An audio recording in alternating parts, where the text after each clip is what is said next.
Vice Admiral, political correctness as a topic seems to permeate every sector in society. The Canadian Armed Forces are not immune.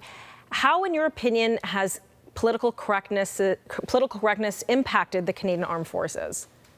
And I'm not making excuses. In fact, I find it very frustrating. And as do a number of the leaders who are still there, who I worked with in my career. But equally, this has to happen and has to get sorted out, and not because it's politically correct, because it's the right thing to do. And if you want young Canadians to join and more importantly than just join, stay in the organization, they have to feel that they are being respected in whatever shape or form that respect takes. Okay, so respected as people. Let me change gears then. I mean, and we'll chuck the political correctness word aside for a second.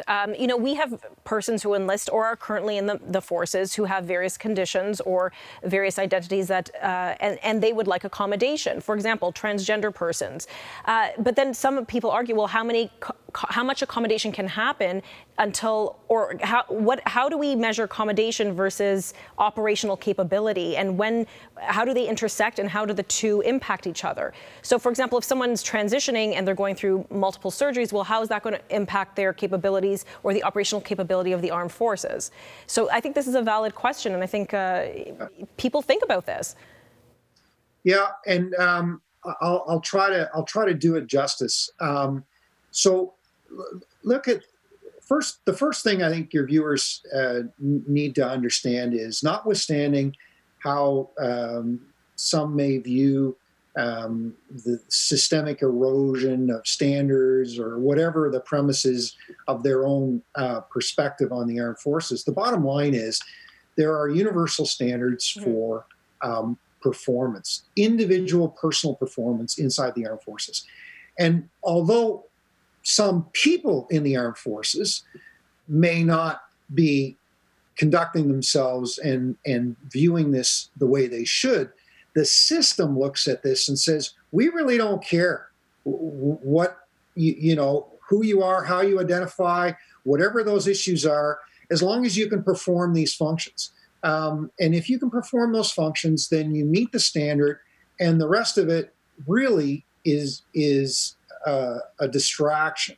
Now, that's how the system views it in an ideal world. But obviously, the system is populated by human beings, and human beings are fundamentally flawed. Right. And when you allow human beings to behave in inappropriate ways, they're going to start passing judgment, and they're going to start doing things which are wrong.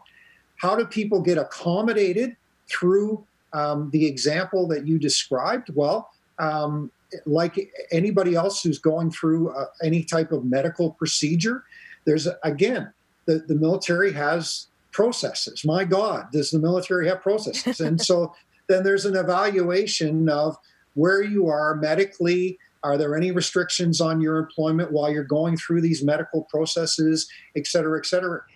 The medical system has a very robust way of dealing with this.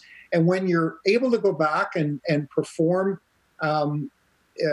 those mandatory tasks, and the medical system says you're fit, well, then you're fit, and you carry on and you do the job. And as long as you can do the job, that really doesn't matter.